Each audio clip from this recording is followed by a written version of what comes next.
अब कुर्बानी के अय्याम आ गए हैं तो मुख्तलिफ लोग मुख्तलिफ जैसे सवालात करते हैं। उसमें एक सवाल बड़ा ये भी होता है कि कुर्बानी वाजिब है या सुन्नत है, नफिल है, क्या है। मतलब हर साल ही ये सवालात पैदा होते हैं। फिर सवाल करने वाले इस नियत से सवाल करता है जनाब नफिल है चलो छोड़ दो, सुन्नत है चलो छोड़ दो, गुनाहगारी तो नहीं होगी ना।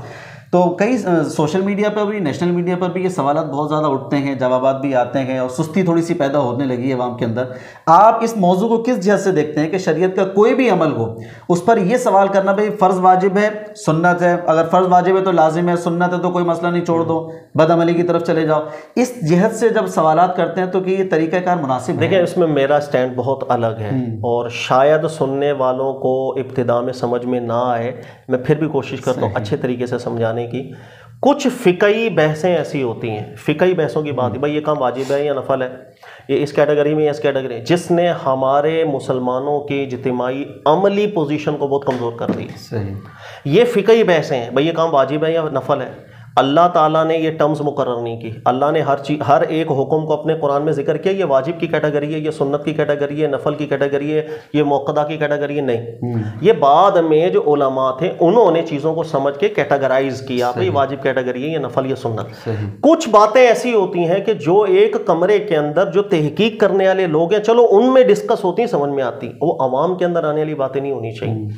बदकिस्मती से कि हर एक चीज़ को जब हमने कैटेगराइज अवाम के सामने इस तरह किया कि कोई मुझसे पूछता है कुर्बानी ये नफल इबादत है, लोगों में अमल खत्म हो गया। भाई नफल इबादत है ना, कोई मसला नहीं। ईमानदारी वाली बात है कि एक बंदा है वो सुन्नतें भी पढ़ता है और फ़र्ज भी पढ़ता है। जिस दिन उसको पता चले ना सुन्नत छोड़ने में कोई गुनाह नहीं होता, बिला उज़र भी छोड़ सकते हैं। अल्लाह के नबी अलैहिस्सलाम ने भी छोड़े, सहाबा तो पढ़ते ही नहीं थे, कई सहाबा तो सिर्फ फ़र्ज पढ़ लेते थे। यकीन करें आप उसका अमल देख लीजिएगा, दिन ब दिन कम होगा, सिर्फ वो फ़र्ज पढ़ेगा, सुन्नत पढ़ना खत्म। हमारे अंदाज़े तबलीग ऐसे होते हैं जो लोगों के अमल को सुस्त कर देते हैं। ऐसे मामलात, भाई देखिए अल्लाह ने कुरान में फरमाया फ़ग़सिलू वुजूहकुम, जब नमाज पढ़ो तो फ़ग़सिल चेहरा दो। अल्लाह ने जिक्र किया मैं इसको फ़र्ज करार दे रहा हूँ, वुज़ू को वाजिब करार दे रहा हूँ, सुन्नत या मुस्ताहब करार दे रहा हूँ। अल्लाह ने हुक्म दिया आप अमल करें, खलास। अल्लाह ने फरमाया पानी ना पाओ तयम्मुम कर लो। अल्लाह ने कहा आतु ज़कात, ज़कात दो। अल्लाह ने कहा मैं इसको कैटेगराइज कर रहा हूँ, ये फर्स्ट कैटेगरी में वाजिब है, सुन्नत है, फलाना है। अल्लाह हुक्म देते हैं, कैटेगराइज बाद में उलमा ने किया। हमें आवाम को ये चीज़ सिखानी चाहिए कि अल्लाह का हुक्म आ गया, उसके आगे सरनगू होना है, वो चाहे वाजिब हुक्म हो चाहे सुन्नत या मुस्ताहब। अरे किसी की बात मानने के अंदर नफल मुस्ताहब ये सवाल करना ही कभी कभी अदब नहीं होता। सही। देखें आपके वालिद साहब आपको रात को 3 बजे कॉल करें और बोले बेटा मेरा ये काम कर दे, आपकी कभी जरूरत होती है अपने अब्बू से पूछने के लिए कि अब्बू पहले ये मुझे मुतय्यन कर दें कि हुक्म मेरे लिए वाजिब है या मुस्ताहब है। आप मशवरतन कह रहे हैं तो चलो मैं फिर गौर करूंगा, मैं ना भी करूं तो खैर है। सही है। आप अगर किसी से मोहब्बत करते हैं, वो माशूका आपको जो है ना रात के 4 बजे फ़ोन कर दे किसी काम के लिए, आप कभी भी उससे नहीं पूछेंगे कि हजरत मुझे ये बताइए कि ये आपका काम मुस्तहब है कि मैं ना भी करूं तो चलेगा, पहले कभी भी आप नहीं पूछते। यही चीज़ अल्लाह कुरान में सिखा रहे हैं। कुर्बानी वाले वाक्य को अगर हम गौर से पढ़ें, अल्लाह ने हज़रत इब्राहीम अलैहिस्सलाम की शान बयान की, इज़ क़ाला लहू रब्बुहु अस्लिम क़ाला अस्लमतु लिरब्बिल आलमीन। हज़रत इब्राहीम अलैहिस्सलाम को अल्लाह कुछ भी कहते हैं ना, सही बात, अस्लमतु लिरब्बिल आलमीन, वो झुककर अमल कर देते थे। ये मिल्लत इब्राहीमी है, ये रूह है मिल्लत इब्राहीमी की कि अल्लाह ने हुक्म दिया मैंने झुकना है आगे। इसी शान को अल्लाह ने जिक्र किया कि इब्राहीम जो मेरे खलील हैं, देखो मैं कैसे आजमा रहा हूँ। अल्लाह ने हुक्म दे दिया आपको बच्चे को ज़िबा कर दो। अब इस वाक्य को पढ़ो, अल्लाह बयान करे इन्नी अरा फिल मनामी अन्नी अज़बहु का फंजुर माज़ा तरा। अल्लाह का हुक्म आ गया मुझे, मैंने आपको छुरी फेरनी है, आपका क्या ख्याल है। यहाँ ग्रामेटिकली एक पॉइंट बताऊँ आपको, ये वालिद बेटे से मशवरा नहीं ले रहे थे, इसलिए कि जुमला आ रहा है इन्नी अरा फिल मनाम, ये फेल मुज़ारे आ रहा है। हालांकि ख्वाब देखा था, कई लोग इसमें यह ताबीर करते हैं कि ख्वाब हो सकता है ज़्यादा दफ़ा देखा हो इसलिए मुजारे से ताबीर किया, ये एक जहत निकलती है। लेकिन इसकी दूसरी जहत है वो जो बहुत मायनी खेज़ है कि माजी के ख्वाब को जब मुजारे में ताबीर किया जाता है ना, ये अपना फैसला सुनाना कहलाता है। यानी अरबी में इब्राहीम अलैहिस्सलाम अपना फैसला सुना रहे हैं, इन्नी अरा, मैं तो देख रहा हूं कि मैं आपको ज़िबा कर रहा हूं, आपका क्या इरादा है। यानी मेरा फैसला सुन ले कि मुझे हुक्म हुआ है, मैंने तो ये काम करना ही करना है, बेटा आप अपना बताएं। फिर बेटे ने कहा इफ़अल मा तुमर, आप वो करें जिसका आपको हुक्म दिया गया है, सताजिदुनी इंशाअल्लाह मिनस साबिरीन। हज़रत इब्राहीम अलैहिस्सलाम को जब आज हमें हुक्म हो ना, किसी हदीस में आ जाए, सुनिएगा हमारा मिजाज, हमें किसी हदीस में आ जाए कि अपने बेटे को कत्ल करो, हमने फ़ौरन पता क्या कहना, हमने ये हदीस कुरान के खिलाफ है। अल्लाह ने कुरान में फरमाया ला तक़्तुलू औलादकुम, अपनी औलाद को जान से ना मारो। हदीस कह रही है औलाद को जान से मार दो, चूंकि कुरान के खिलाफ है, हदीस का मतन ठीक नहीं, ये हमारा इस्तिदलाल है। वो हज़रत इब्राहीम अलैहिस्सलाम है, जब रब का हुक्म पाया कतई तौर पर रिवायत में तो जन आता है ना, लेकिन आपने पूछा नहीं अल्लाह ये मुस्तहब है, मैं नफल है, मैं छोड़ भी सकूं या नहीं छोड़ सकूं, कहा मैंने करना है। सही। अल्लाह जो हमें सिखा रहे हैं हमने वो हम या नफल इबादत है। लोगों के अंदर सारे जज्बे की ऐसी की तैसी हो जाती है। मेरा स्टैंड इसमें बहुत अलग है। फिर हजरत इस्माइल अलैहिस्सलाम को लिटा दिया, छुरी फेरने लग गए। अल्लाह ने निदा की, आपने तो बात सच्ची करके दिखा दी है। वाह फदई ना हो बेज़िब्ह अज़ीम, फिर एक फिदिये के तौर पर वहाँ ज़िब्ह अज़ीम आया, उससे सुन्नत जारी हुई। जिस शान से अल्लाह इस वाक़े को जिक्र कर रहे हैं, ये खुद बता रहा है कि ये नफली इबादत है, बस ठीक है करो करो ना करो। यहाँ अल्लाह एहतिमाम करके बता रहे हैं, जब मैंने ये हुक्म इब्राहिम को दिया था तो देखो उसने किस शान से अमल किया, अपने ऊपर फर्ज समझ के किया या नहीं किया, सामने औलाद थी लिटा दिया या नहीं लिटा दिया। और हमें अल्लाह कह रहे हैं कि तुम पर भी ये सुन्नत लाजिम है, यानी तुम भी इसी सुन्नत इब्राहिमी माल दो।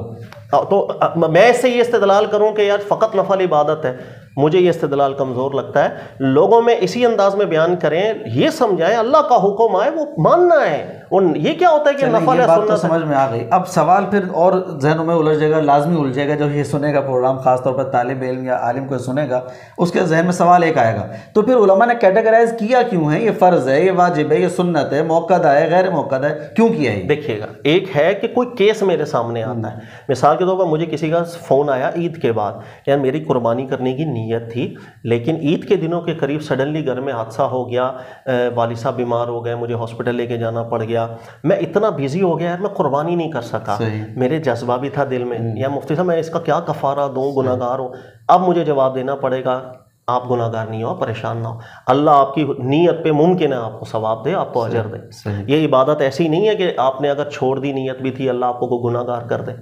देखो ये है, एक केस आया मेरे सामने तो मैंने उसको हैंडल करना है। और एक दूसरा केस है कि एक बंदा कुर्बानी करता है हर साल, मैं उसको बोलूँ ये फर्ज कुर्बानी थोड़ी है भाई, नफली करो, नहीं भी करेंगे तो कोई मसला नहीं। अल्लाह के बंदो इबादत की शौक खत्म होने लग गए, लोग अमल में इतना पीछे होने लग गए, हर चीज को सबसे पहले यार ये हमारे दीन में फर्ज है या सुन्नत है, वाजिब है, यानी फौरन समझते हैं कि हमें पता चल जाए नफल है तो चलो ठीक है कर लेंगे। अभी जैसे सोशल मीडिया पे बहुत सारी आवाजें उठती हैं कि जनाब सिर्फ फर्ज पढ़ लो काफी है, अल्लाह तुमसे सवाल नहीं करेगा क़यामत के दिन फर्ज के अलावा, बस सुन्नतें छोड़ भी दो तो कोई प्रॉब्लम नहीं है। तो उसकी वजह से मैंने खुद बजाते खुद नौजवान जो मिलने आते हैं वो कहते हैं कि जनाब फर्ज पढ़ लिया, अब ना अल्लाह ने थोड़ी कोई पूछना सुन्नत के बारे में, सुन्नत ना भी पढ़े तो कोई मसला नहीं। तो ये सोशल मीडिया की वजह से आप सही फरमा रहे हैं कि ये कमजोरी तो आ रही है अमल के अंदर कि जनाब जब ये सुनने को आलिम से मिल जाता है ना कि भाई फर्ज पूरा कर दो, सुन्नत का अल्लाह पूछेगा नहीं। हमारा भी अंदाज ये बहुत अरसे रहा है कि हम भी किसी भी चीज़ को समझाने के लिए कैटेगराइज आवाम के सामने करते थे कि यार ये सुन्नत है, ये नफल है, छोड़ भी देंगे तो कोई।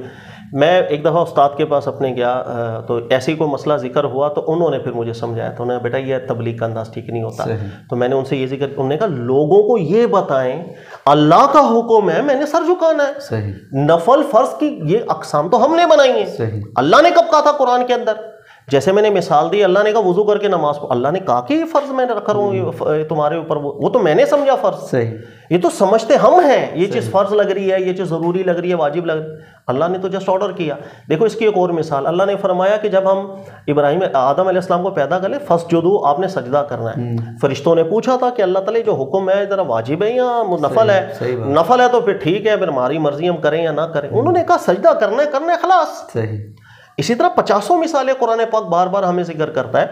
हज़रत अल्लाह ताला ने आदम अलैहिस्सलाम से फरमाया ला तक़रबा हाज़िही शजरा, को पूछा अल्लाह नफली हुक्म है, वाजिबी हुक्म है कि मैं चला जाऊं तो खैर है, गुनाहगार तो नहीं? ये सवाल फजूल होते हैं। कोई उस्ताद बच्चे को हुक्म देना तो हम लोग उस्ताद की बात में हुज्जत नहीं करते कि उस्ताद तेरी बात नफल की है, मैं करूँ ना करूँ। अल्लाह की बात आएगी, हम सबसे पहले पूछेंगे सर ये नफल है या फ़र्ज है? जज्बा मिल्लत इब्राहिमी का रखें, सुन्नत इब्राहिमी का रखें, अल्लाह हुक्म दे काम करना है, करना है। सही। नफल है या फ़र्ज है, क्या है? अच्छा, अब यहाँ पर सवाल, मेरे एतराज़ करने के बाद फिर मैं दोबारा आपसे सवाल कर रहा हूँ कि कुर्बानी आपके नॉलेज के मुताबिक के वाजिब है या सुन्नत के ज़ुमरे में जाती है? देखिए ये इस्तिलाहत हमारी बनाई हुई है, बहुत मौक़द इबादत है। मेरे नज़दीक ये नतीजा जो मेरे उस्ताद निकालते, मोहम्मद बिन सालेह उसैमीन साहब ने भी निकाला, बहुत मौक़द इबादत है। क्योंकि जिस शिद्दत से कुरान का वाक़या पढ़ लो, हज़रत इब्राहीम अलैहिस्सलाम, हज़रत इस्माईल अलैहिस्सलाम की ज़िबा, वो खुद बता रहा है कि शिद्दत है इसके अंदर, बहुत अजीम वाक़या, खत्म हो गई बात। और इसको ज़िब्हिन अजीम से ताबीर करना, सुन्नत इब्राहीमी करार देना, ये खुद सब बता रहा है कि बहुत मौक़द इबादत है। बाकी ये वाजिब है, फ़र्ज़ है, ये फ़िक़ही अपनी बनाई इस्तिलाहात हैं। और और इमाम अबू हनीफा इसको वाजिब समझते हैं, इमाम मालिक, इमाम शाफी, इमाम अहमद बिन हम्बल इसको सुन्नत मौक़दा समझते हैं। लेकिन हमारे यहाँ ये इस्तिलाहात समझने में गलती है। हम कहते हैं कि भाई उन्होंने सुन्नत मौक़दा करार दिया, इट मीन्स कि वो इसको नफल कैटेगरी में, ये गलती होती है। मालिकी, शाफी और हम्बली की सुन्नत मौक़दा वो नफल महज नहीं होता, बल्कि नफल में बहुत ज़्यादा जब ताकीद कर दी जाए कि फ़र्ज से निचला दर्जा लेकिन नफल से बहुत बड़ा ऊपर, उसको वो सुन्नत मौक़दा से ताबीर करते हैं। तो सुन्नत मौक़दा का मतलब वो नफल महज बिल्कुल नहीं लेते हैं। यही कुल ज़्यादा अच्छा है कि बहुत ज़्यादा ताकीदी सुन्नत है जिसको छोड़ने की तरफ जाना भी, सोचना भी ना चाहिए। इसके वजूब के अंदर भी दलाइल हैं, उलमा इस्तिदलालात करते हैं, और फ़िक़्ह हनफ़ी का भी रुझान इस जानिब है, इज्तिहादी मसला है, तो इसको छोड़ना नहीं चाहिए। यानी नॉर्मली हमेशा मुसलमान को सोचना ये चाहिए कि कहीं ना कहीं से जिस तरह भी मुमकिन हो सके मैं कुर्बानी करूं, बजाय इसके कि वो इस चक्कर में पड़े कि वाजिब है, सुन्नत है, चलो नहीं भी करेंगे तो कोई मसला नहीं, पैसे थोड़े बच जाएंगे। ये इरादा ही अच्छा कर ले कि जनाब शरीफ में कुछ ना कुछ कर ही लेता हूँ तो अच्छी बात हो जाएगी। कुर्बानी हो या कोई भी इबादत, जी अल्लाह का हुक्म जब मिले आपको तो हज़रत इब्राहीम अलैहिस्सलाम मिल्लत इब्राहीमी के दावेदार हैं, याद रखिएगा। और अल्लाह ने कुरान में मिल्लत इब्राहीमी को बहुत खोल के जिक्र किया है। वहाँ सर नगू होना, इसी को इस्लाम कहते हैं ना भाई, झुक जाना है खलास। और काहे के लिए झुकना है? अल्लाह ने कहा झुक जाना है, अब वो वाजिबी है या मुस्तहब भी है, हमें क्या, हमने तो करना ही करना। ये जज्बा होगा तो आप देखेंगे हमारा अमल बढ़ेगा। हम ये नहीं देखेंगे फर्ज है, वाजिब है, भाई हुक्म है, हमने करना है। अबू हुरैरा गालिबन रज़ी अल्लाह ताला अन्हु, उनसे आगे किसी ने ऐसे ही सवाल कर लिया कि सर कुर्बानी के बारे में आप क्या कहते हैं, ये सुन्नत है या फलाना है या वाजिब है, करें नफल। अबू हुरैरा ने जवाब दिया, मेरी बात सुन, रसूलुल्लाह सल्लल्लाहु अलैहि वसल्लम ने कुर्बानी की, हम कुर्बानी करेंगे, खलास, इसके बाद कुछ नहीं। कितना प्यारा जवाब दिया। वो ये क्या सवाल होते हैं कि नफल है तो हम छोड़ दें, तो ये सवाल इंसान के अमल को कमज़ोर कर। अच्छा, यहाँ पर कुर्बानी के हवाले से सवालात तो बहुत सारे हैं, लेकिन एक सवाल का आखिर में जवाब दीजिए कि बाज़ यहाँ पर कहते हैं भाई शराइत हैं, यानी मालिक निसाब होना, 7.5 तोले सोना, 52.5 तोले चांदी, या इतनी मालियत का माल तिजारत आपके पास है। अगर ये चीज़ें नहीं है, 7.5 तोले से सोना कम है, 52.5 तोले से चांदी कम है, तो वो कहते हैं जनाब थोड़ा सा सोना है, थोड़ी सी चांदी है, थोड़ा सा पैसा, इन सबको मिलाओ। अगर ये टोटल रकम 52.5 तोले चांदी की मकदार बन जाती है, जो आज तकरीबन 1.5 लाख रुपए बन रही है, 52.5 तोले चांदी की रकम, तो आप पे कुर्बानी वाजिब है। तो अब ज़रा ये बताइए कि ये तरीक़ाकार भी कोई कुरान से या हदीस से साबित है? मैं समझा देता हूँ। देखिएगा, सबसे पहले कुरान हमें इशारा देता है कि कुर्बानी की इबादत इस्तिताअत वालों पर अल्लाह ने रखी है। जो फुकरा हैं, गरीब हैं, उन पर कुर्बानी की इबादत अल्लाह ने बोझ नहीं डाला। कुरान से इशारा इस तरह निकलता है, अल्लाह ही बयान करते हैं कि जब ये दिन आए तो जानवरों को लिटाओ और कुर्बानी करो। फ़ैदा वाजबा जुनूबुहुम, आगे आपको वाजबा जुनूबुहा फकुलू मिन्हा व अतइमुल क़ानिअ वल मुअतर। अल्लाह ने फरमाया जानवर को लेटाओ, ज़िबा करो, अब फ़कीरों मोहताजों को खिलाओ। जब जाहिर है फ़कीरों को हमने खिलाना है तो ये हुक्म कुर्बानी का किसको हो रहा है? जो इस्तिताअत, सिंपल। तो कुरान ही से इशारा हम समझ जाते हैं भाई, जैसे अल्लाह फरमाते हैं अस्सदाक़ात लिल फ़ुक़रा, कि ज़कात फ़कीरों को देना है, तो इसका मतलब फ़कीर देगा नहीं, वो तो लेने की कैटेगरी में। कुर्बानी को अल्लाह ने जब कहा कि फ़कीरों को खिलाओ, तो इसका मतलब फ़कीर ने करनी नहीं, करनी इस्तिताअत वाले। अब इस्तिताअत कुरान से साबित हो जाती है। अच्छा, अब ये इस्तिताअत को फिर हम कैटेगराइज करें, कई उलमा तो नहीं करते, वो कहते हैं जो अपनी इस्तिताअत हर बंदा देख ले, वो अगर इस्तिताअत रखता है कुर्बानी की, सुभान अल्लाह, सुन्नत को अदा करे आगे बढ़ के। हाँ, फ़िक़्ह हनफ़ी के उलमा किराम, उनका इस्तिदलाल इस जानिब माइल होता है। वो कहते हैं ज़कात के बाब के अंदर एक निसाब हमारे दीन ने मुकर्रर कर दिया है, अमीरी और गरीबी का। फ़िक़्ह हनफ़ी के उलमा ये कहते हैं कि हर मकाम के अंदर इसी निसाब को हम देखेंगे, यानी दलालतुन नस बनाया, दलालतुन नस एक बना, क्योंकि वो एक मुकर्रर हो गया ना कि या इस लाइन से आगे हमारे दीन में उसको अमीर समझा जाता है और इस लाइन से नीचे गरीब समझा जाता है। तो कुर्बानी के अंदर भी वो उसी ज़कात वाले निसाब को लाएंगे कि हम ताकि अमीरी और गरीबी का फ़र्क कर सकें। दीगर बहुत से उलमा और मुहक्किकीन इस निसाब को दलालतुन नस में नहीं लेके जाओ, कहते हैं वो ज़कात का निसाब है, हर चीज़ का निसाब नहीं।